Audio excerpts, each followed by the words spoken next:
Within the city's main municipal building, a gentleman is displaying unresolved criminal case documents. He appears to hold the role of the city's mayor.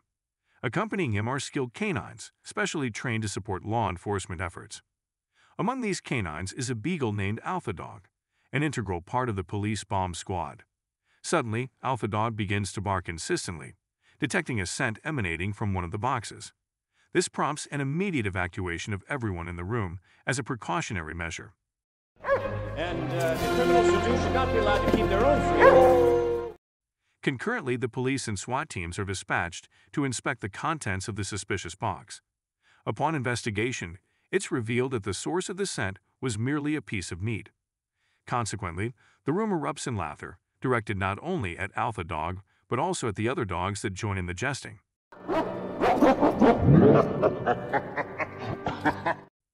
Feeling embarrassed, Alpha Dog departs from the premises promptly, shedding his police uniform. Outside, he wanders aimlessly until a man leads him somewhere and confines him within a cage. Inside the enclosure, he encounters a hairless dog and inquires about the nature of the place. The hairless dog responds, explaining that during daylight hours, it functions as a haven for dogs, but at night, a transformation occurs, bringing about an entirely different atmosphere. The focus shifts to Dan Unger, a man gearing up for his workday. He serves as a security guard at a research facility. Shortly thereafter, Dr. Simon arrives at the location. Dr. Simon is a genetic scientist, and despite the lab's closure, he's granted access due to his full authorization.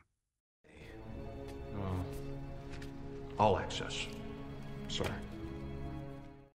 Assisted by his aide, Cat Lackey, Dr. Simon proceeds to a room containing Alpha Dog, with a considerable laboratory area nearby. Holding a grudge over a rejected genetic experimentation proposal, Dr. Simon intends to challenge the mayor's decision by testing a new serum on Alpha Dog. Cat removes Alpha Dog from the cage, but the dog seizes an opportunity to flee when Cat's attention lapses. Chaos unfolds as Alpha Dog inadvertently spills various chemical liquids, causing a commotion. Dr. Simon notices unusual changes in Alpha Dog's physique. To everyone's surprise, Alpha Dog manages to break free from the lab and escape. Some hair gel! It works. Meanwhile, Dr. Simon is jubilant, believing his research to be a success. Unfortunately, in the midst of his celebration, he inadvertently triggers a monitor, leading to a fire erupting within the lab. Following his successful escape, Alpha Dog skillfully evades a confrontation with a Rottweiler called Riff Raff and his followers, who intend to harm him. While he's on the run, a car accidentally collides with him head-on. Remarkably, due to the effects of the serum, Alpha Dog remains unhurt. As events unfold, it becomes evident that the one who accidentally struck Alpha Dog is none other than Dan Unger. Upon recognizing Alpha Dog's charm, Dan makes the choice to bring the dog home, captivated by its adorable nature. The following morning, we observe Jack Unger, the son of Dan Unger, crafting a forged hospital permit to skip school. Before long, Dan summons Jack from outside and introduces him to the recently acquired Alpha Dog, whom he affectionately named Shushin due to the dog's action of licking his shoes. However, Jack experiences pangs of jealousy as Shushin garners attention. It's disclosed that Dan left his job in the police force to be more present in Jack's life after the passing of his wife. Nonetheless, Dan's schedule still seems quite hectic. After a while, Jack departs for school and Dan heads to work, leaving Shushin home alone.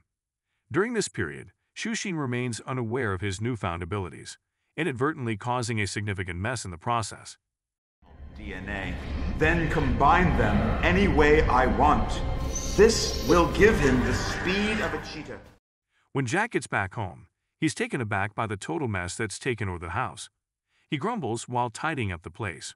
While he's at it, Shushin, looking remorseful, comes over and says sorry for the mess. Turns out it was a mishap. Initially, Jack thinks it's his dad's voice, but then he realizes it's actually his dog talking. Wait a minute, you can understand me? Both of them are pretty stunned, which leads Jack to bolt out of the house. They end up at a park where Jack and Shushin chat about the whole crazy situation. Meanwhile, Shushin is also puzzled about how Jack could suddenly understand him earlier.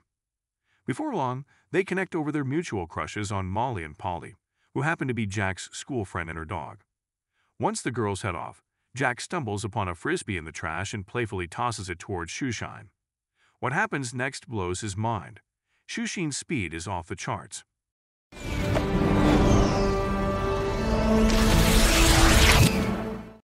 Jack goes a step further and tests Shoeshine's other abilities, leading to the discovery of super strength, heightened hearing, and an extraordinary sense of smell. In an unexpected turn, he even realizes he can hear Molly and Polly getting into trouble. They're being robbed. Shoeshine clues Jack in, and off they go. While on the way, Shoeshine stumbles upon yet another surprise. He can actually fly.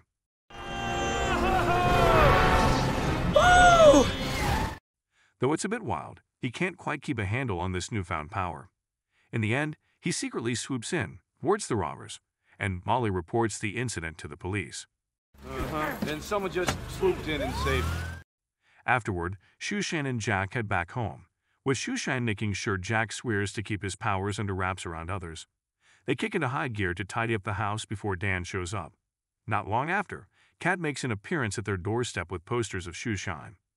Jack quickly tricks him into leaving just in the nick of time before Dan arrives and finds the chaotic scene. Meanwhile, Dr. Simon and Cat are brainstorming ways to replicate the serum. They eventually locate a new hideout underground in the city and hatch a plan to carry out a robbery there, aiming to gather funds for rebuilding their previous lab. Perfect. Ooh, that's a good one. Can I use that? The material The next day, Jack mentions that his school's baseball team has a history of being the underdogs, which puzzles Shoeshine at first. But Jack breaks it down for him, and he gets what it means. Jack takes things up a notch by purchasing a book on teaching dogs good manners. With his superpowers, Shoeshine nails the commands like sitting, lying down, and rolling over in no time. As a little present, Jack hooks him up with a collar bearing his name and home address, a nice touch. During the nighttime, Jack shares a captivating tale about his father's commendable bravery that earned him recognition from the mayor. The mood shifts as they catch a news report detailing Cad's criminal exploit. This prompts Jack to convince Shoeshine to step in and thwart the robbery, much like his earlier heroics with Molly and Polly. Initially hesitant, Shoeshine ultimately agrees to Jack's proposal. Get back. You can put the dog door there! Upon arrival, Shoeshine ingeniously disguises himself as a fish and skillfully rescues the hostages. Observing the situation via monitor, Dr. Simon quickly alerts Cad that the dog in action was his former experimental subject. However, given Shoeshine's remarkable strength, Cad opts to make a swift escape from the scene. The very next day, Shoeshine's courageous deeds from the previous night make headlines on the news. Yet, he's not thrilled about the attention, as he prefers to keep his true identity under wraps. Ingeniously, Jack comes up with a plan and proposes that Shoeshine take on the persona of underdog, stepping into the role of the city's very own superhero. He'd sport a clever disguise featuring a small red sweater and a blue cape. This concept gains traction, with his feats rapidly gaining coverage in both newspapers and news broadcasts. No need for Frank. Underdogs got fight. Meanwhile, Molly is piecing together clues to uncover the true identity of Underdog. Adding to the mix, the mayor announces plans to commemorate a special Underdog Day on a specific date. On a different note, Dr. Simon is facing continuous setbacks in his attempts to replicate the serum. Growing increasingly desperate, he dispatches Cat on a mission to collect a sample of Underdog's DNA. Cat adopts a disguise as an elderly woman in need of assistance. In a clever ploy, he appears to fall from a building, and Underdog swoops in to save him at just the right moment. Taking advantage of the situation, Cat secures a rope to Underdog's collar. In a quick realization, Underdog unmasks Cad's true identity.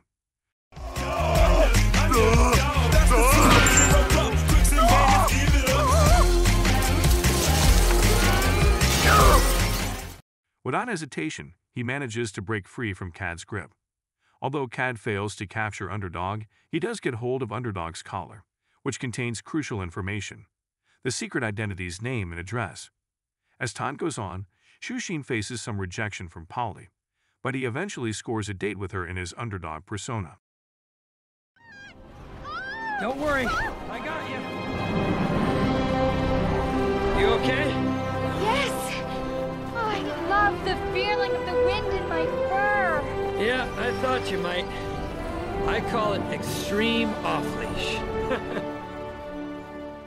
have you worked up an appetite? Before long, things take a serious turn. Dr. Simon and Cad manage to seize Dan while he's at home with Jack and Underdog visiting Molly's place. At the lab, Dr. Simon compels Dan to contact Underdog for help. As soon as Underdog hears Dan's call, he alerts Jack, and they join forces to rescue him. Upon reaching the scene, Dan is taken aback to learn that Shushin can communicate like a human. Unfortunately, Dr. Simon employs Jack and Dan as hostages to coerce Underdog into surrendering his DNA. He then creates pills from Underdog's superpowers and injects Shushin with a serum that transforms him back into a regular dog. Jack! Ah!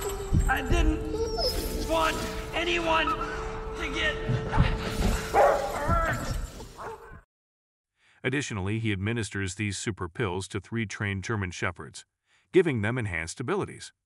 Dr. Simon and Cad leave the family trapped in the sewers, but Dan's police skills come in handy as he helps everyone escape. They pursue Dr. Simon with a syringe filled with an antidote serum. At the city hall, Dr. Simon takes the mayor captive and instructs Cad to rig a bomb coated with mind-controlling serum on the rooftop. Molly and Polly follow discreetly. Shushin can still smell the bomb from outside. Battling his uncertainty, he decides to enter the building, despite having lost his superpowers. Unfortunately, Cad spots Molly and Polly, leading to their capture. Amid a tussle with Dr. Simon, Shushin accidentally spills his pocket's contents, releasing the super pills onto the floor. Reacting quickly, he swallows one of the pills, restoring his extraordinary abilities just like before. Underdog temporarily neutralizes the German shepherds upon hearing Molly and Polly's call for help. However, Dr. Simon consumes a pill that momentarily distracts Underdog by using a shield in a frisbee-like manner.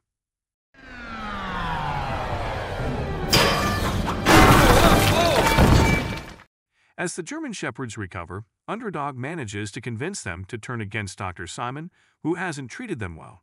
While they subdue Dr. Simon, Underdog emerges from the building and borrows Jack's costume. During this time, the mayor escapes from the building. Seizing the opportunity, Dan persuades the mayor to reinstate and elevate his position, allowing him to inject Dr. Simon with the antidote while placing him under arrest. Meanwhile, on a different front, Underdog makes his way to the rooftop, rescuing Molly and Polly.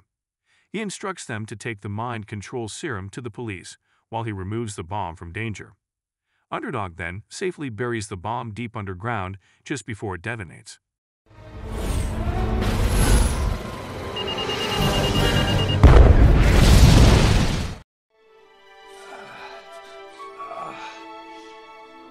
Jack. Shushin. Jack. Thanks for tuning in to our movie recap. We hope you got all the info you needed and had a good time following the story. If you enjoyed the video, give it a thumbs up and drop your thoughts in the comments. Don't forget to subscribe to our channel for more movie recaps and exciting stuff. Your support means a lot and helps us keep making awesome videos like this. Big thanks for watching and stay tuned for our next recap.